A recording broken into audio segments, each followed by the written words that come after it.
After the end of World War II, the world was split into two, East and West. This marked the beginning of the era called the Cold War.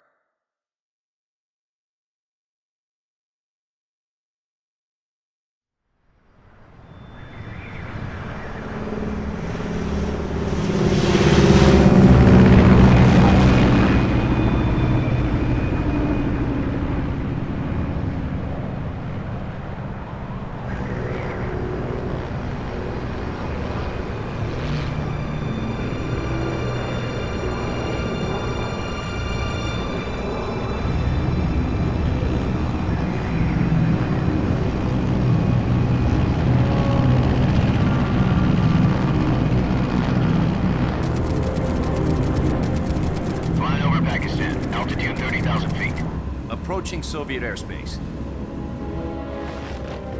20 minutes to drop off. Commencing internal depressurization. Equipment check.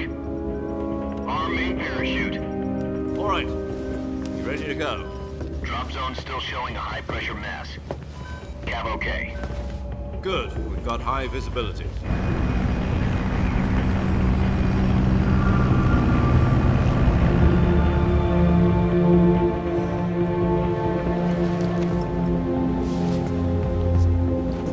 Put out that cigar. Connecting oxygen hose to interior connector. Put on your mask.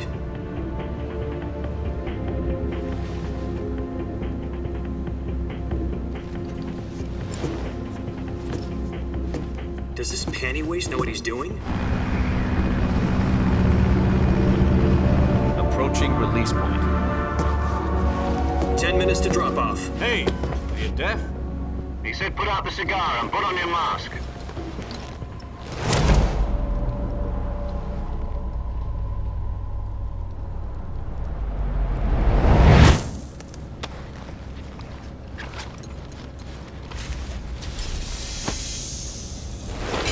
Depressurization complete. Checking oxygen supply. 6 minutes to drop off. Opening rear hatch.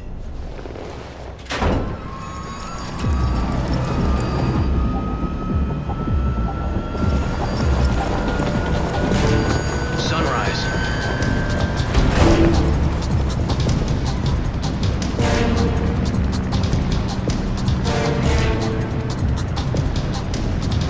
External temperature minus 46 degrees Celsius. 2 minutes to drop off. Stand up. You'll be falling at 130 miles per hour. Try not to get frostbite from the wind chill. 1 1 minute to drop off. Move to the rear. Activate bailout model. This is one for the history books. The world's first halo jump. 10 seconds to drop off. Stand by. Status okay. All green. Prepare for drop-off. Countdown.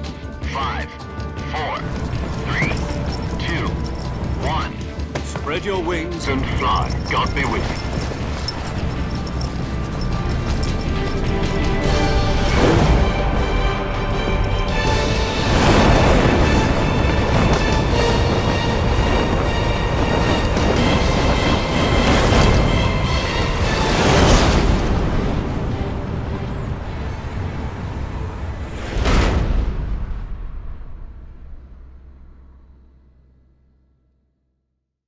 Jack, I've got some important news.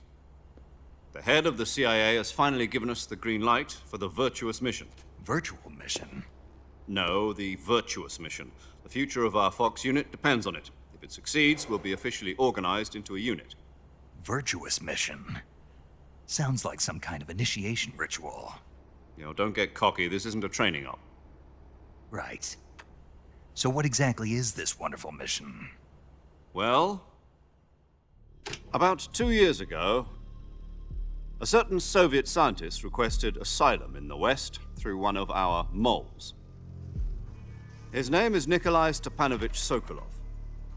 He's head of the OKB 754 Design Bureau, one of the Soviets' top-secret weapon research facilities, and the East's foremost expert on weapons development.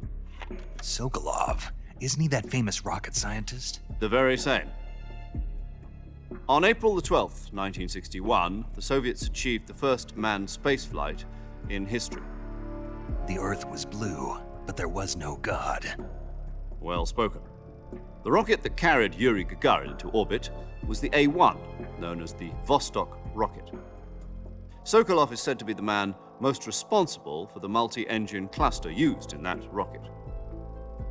After Gagarin's flight, Sokolov left rocket development to become the head of the newly established Design Bureau. From a lowly technician to head of a design bureau, that's quite a success story, so why'd he want to defect? It seems he'd become afraid of his own creations. Afraid? Call it a crisis of conscience. And for that, he left his country and his family behind and went over the fence? Not exactly. One of his conditions was that his family was also to be taken safely to the West. We used a mole to get the family out first and succeeded in sneaking Sokolov over the Berlin Wall shortly afterwards. I was the one who conducted the operation. The security on the eastern side was still full of holes back then. Then what? We got Sokolov over in one piece, but the whole ordeal had left him exhausted, and we checked him into a hospital in West Berlin. It took him 2 weeks and more than 600 miles to get from the research facility in the Soviet Union to Berlin. He was in no condition to say anything coherent. And it was only a week later that we had something much bigger on our hands. The Cuban Missile Crisis. October the 16th, 1962, President Kennedy received word that the Soviets were in the process of deploying intermediate-range ballistic missiles in Cuba. The President demanded that the Soviets dismantle and remove the missiles. At the same time, he announced a naval blockade to prevent further missile shipments from reaching Cuba. But the Soviets didn't back down, instead placing their armed forces on secondary alert. Soviet transport ships carrying missiles continued on course towards Cuba. US and Soviet forces went on alert for an all-out nuclear war. Frantic negotiations were conducted through the UN's Emergency Security Council and unofficial channels to end the hair-trigger standoff. Finally, on October the 28th, the Soviet Union agreed to remove its missiles from Cuba, and so the world avoided a nuclear holocaust. But in order to get the Soviets to pull their missiles out, we had to make a deal. You mean the one where the US agreed to remove its IRBMs from Turkey? No. The Jupiter IRBMs deployed in Turkey were obsolete, and we were going to get rid of them anyway. They had no strategic value whatsoever to either the US or the Russians. The Turkey deal was a ruse, a cover story that was fed to the other intelligence agencies around the world. So what did the Russians really want? Sokolov. They wanted us to return Sokolov. You mean the Soviets pulled out of Cuba just to get their hands on Sokolov? That's right. What the hell was he working on? At the time, we had no idea. We were running out of time. It was either give up Sokolov or risk full-scale nuclear war. In the end, we had no choice. President Kennedy gave in to Khrushchev's demand.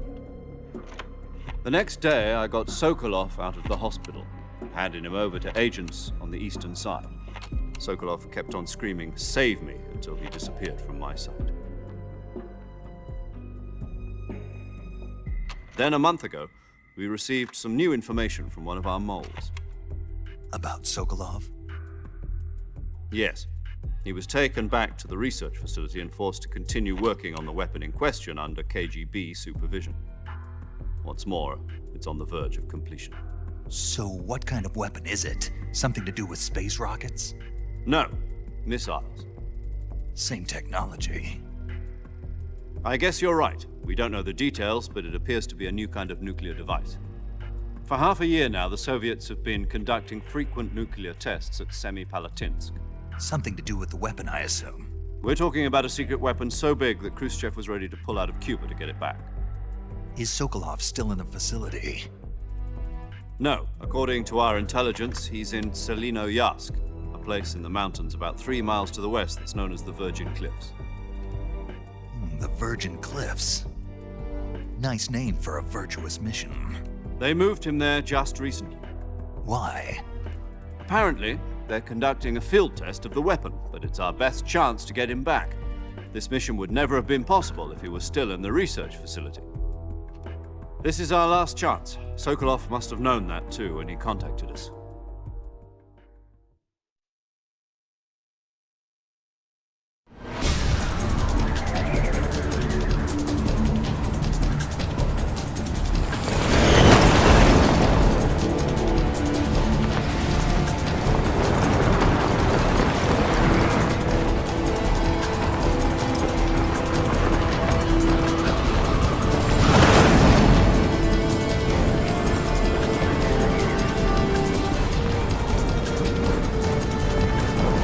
Listen up, Jack. Your mission is to infiltrate Selinoyarsk in the Soviet mountains, ensure the safety of Sokolov, and bring him back to the west.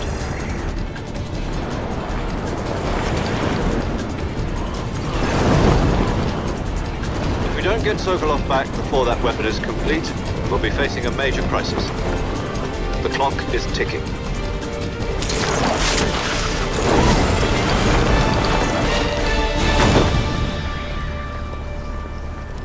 Once we've confirmed the rescue of Sokolov, stand by at the recovery point.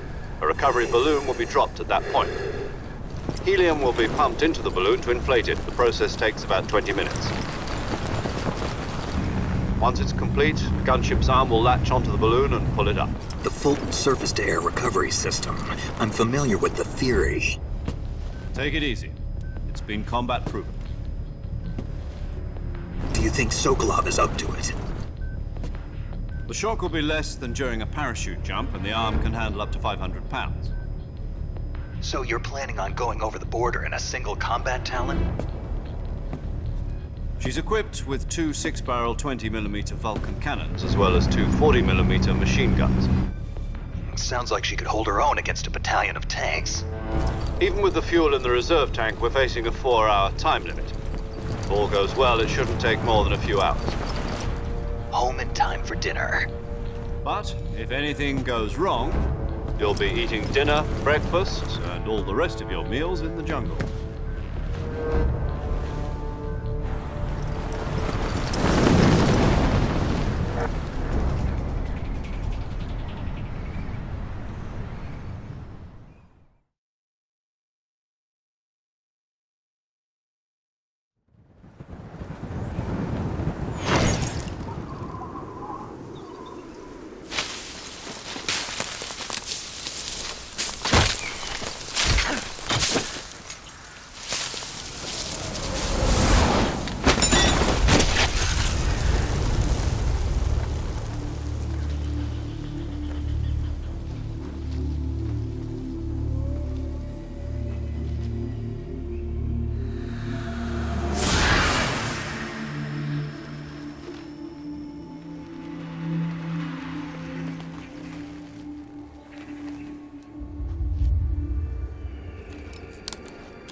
Do you copy?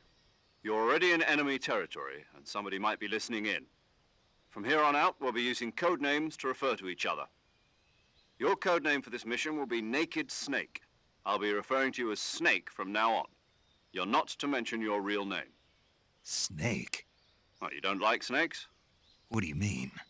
Well, you've eaten one before, haven't you? In survival training? I'm glad to hear that. I don't know if I'd ever order one in a restaurant, but... Be careful, you might not have a choice. What about you, Major? What should I call you? Let's see. I'll be Tom. Call me Major Tom. This will be a sneaking mission. You must not be seen by the enemy. You must leave no trace of your presence. Is that clear? This kind of infiltration is the Fox unit's speciality. In other words, weapons and equipment are procured on site. That goes for food as well. You're completely naked, just as your name implies. Great. Now I see why you asked me if I like snakes. I suppose calling me Snake was your idea of a joke, too. No, there's a good reason for that. I'll tell you later when the time is right. Gotcha. Getting back to the subject, how exactly am I supposed to feed myself? You've been issued a knife and a tranquilizer gun. Use them to hunt for food. You'll also find some medical supplies in your backpack. Yeah, about the backpack. I lost it in a tree on the way down. I see. Well, you'd better go back and get it then. You know where it is? No problem. I can see it from here. It's stuck on a branch. To climb a tree, stand in front of a tree that's covered in ivy and press the action button. I'll be monitoring your progress over the radio. We can't risk violating Soviet airspace, but I'll be in the gunship. My frequency is 140.85. I'll give you a call if I need to talk to you. If you need to talk to me, use the send function. Okay, Snake, go get your backpack.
I see you've retrieved your backpack, Snake.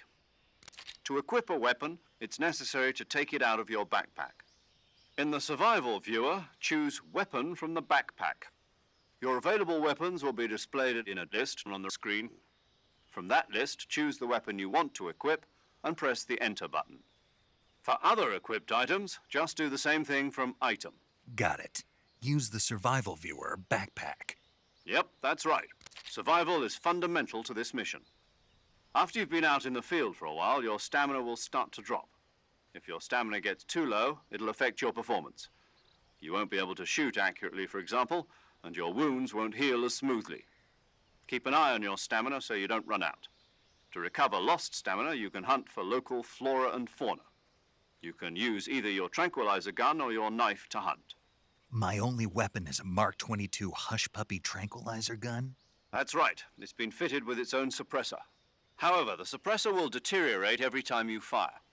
Once its durability reaches 0, the noise suppression effect will be gone. So don't get too trigger-happy with it.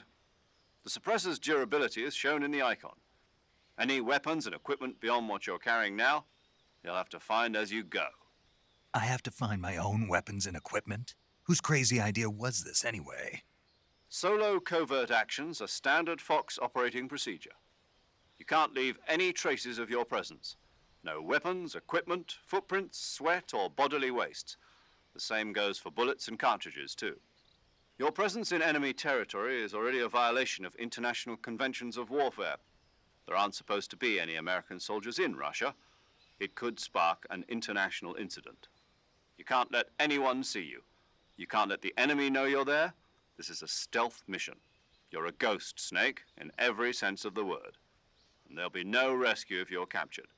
The military and U.S. government will deny any involvement in the affair. Then I'll just have to take care of myself, huh? I'm afraid so. You've been given a fake death pill for that purpose. SIS guidelines stipulate that soldiers on covert ops like this one be issued a potassium cyanide capsule. Tape it to your body so you can take it when you need to.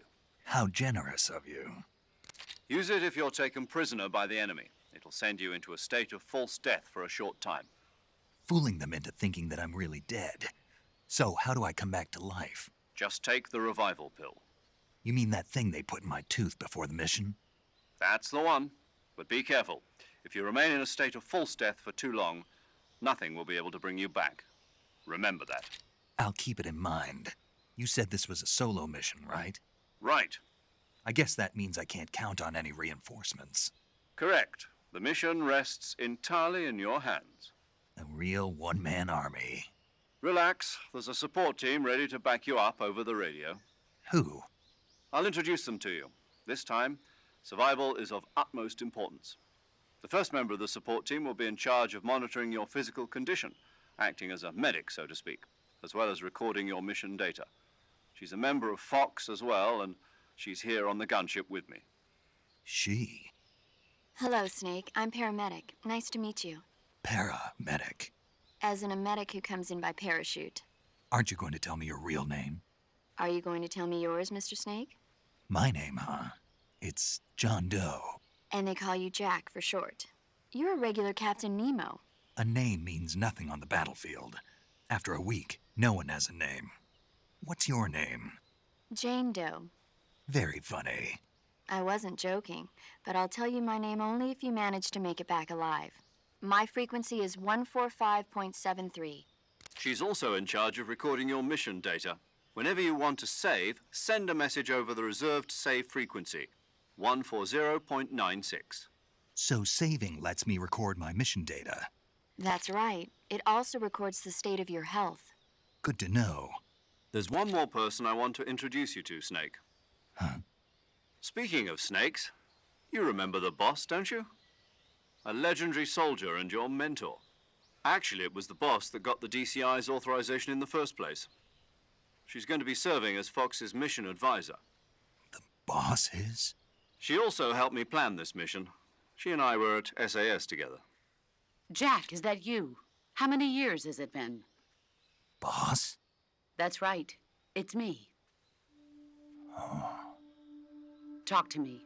Let me hear your voice. It's been 5 years, 72 days, and 18 hours. You've lost weight. You can tell just by the sound of my voice. Of course I can. I know all about you. Really? Well, I don't know anything about you. What's that supposed to mean? Why'd you disappear on me all of a sudden? I was on a top-secret mission. You didn't need me anymore. But there were still so many things I wanted you to teach me. No, I taught you everything you needed to know about fighting techniques. I taught you all I could. The rest you needed to learn on your own. Techniques, sure. But what about how to think like a soldier? How to think like a soldier? I can't teach you that. A soldier needs to be strong in spirit, body, and technique. And the only thing you can learn from someone else is technique. In fact, technique doesn't even matter. What's most important is spirit. Spirit and body are like two sides of a single coin. They're the same thing. I can't teach you how to think. You'll just have to figure it out for yourself. Listen to me, Jack.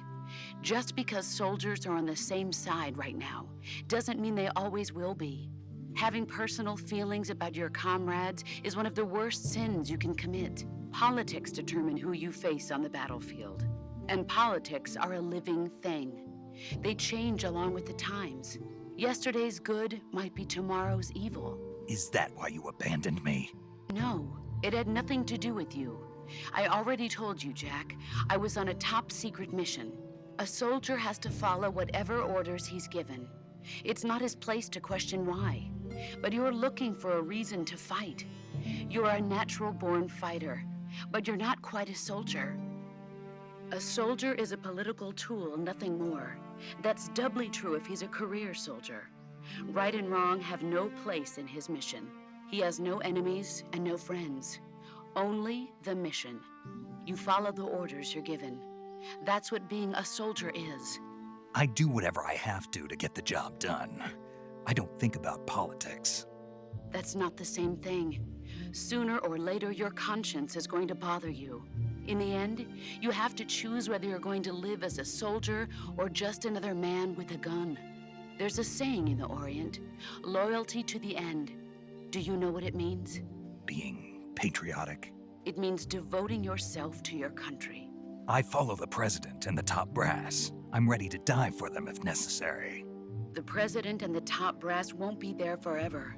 Once their terms are up, others will take their place. I follow the will of the leader, no matter who's in charge. People aren't the ones who dictate the missions. Then who does? The times. People's values change over time, and so do the leaders of a country. So there's no such thing as an enemy in absolute terms. The enemies we fight are only enemies in relative terms, constantly changing with the times. As long as we have loyalty to the end, there's no point in believing in anything, even in those we love. And that's the way a soldier's supposed to think? The only thing we can believe in with absolute certainty is the mission, Jack. All right, but do me a favor. What is it? Call me Snake. Snake. Oh, right. Your code name is Snake. It suits you well. That's right. The legendary unit that the boss put together during World War II was a snake. The Cobra unit, a group of heroes that brought the war to an end and saved the world. As long as you've got a legendary hero backing you up, you'll be fine. Isn't that right, Snake? Yeah, I can't think of anyone else I'd rather have with me. Oh, and one more thing, boss. Yes? It's good to hear your voice again. Same here. After all, who knows if either of us will make it out alive? Snake, you were always best at urban warfare and infiltrating buildings. But this is the jungle. Survival is going to be key. Those CQC techniques I taught you are sure to come in handy. CQC? Close quarters combat, huh? I've been in the Green Berets for the past few years. I'm probably pretty rusty. Not to worry. I'll be here to help you remember. After all, this is your first actual survival mission. I'll be supporting you over the radio. Where are you, boss? Next to the Major? The boss is communicating with us by radio from aboard a Permit-class submarine in the Arctic Ocean. My frequency is 141.80. Call me if you need my advice on battle techniques. Gotcha. Your mission is to retrieve Dr. Sokolov. Dr. Sokolov is being held in an abandoned factory located to the north of your current position. Avoid heavy combat and don't let anyone see you. Don't forget that this is a stealth mission. Snake, try to remember some of the basics of CQC.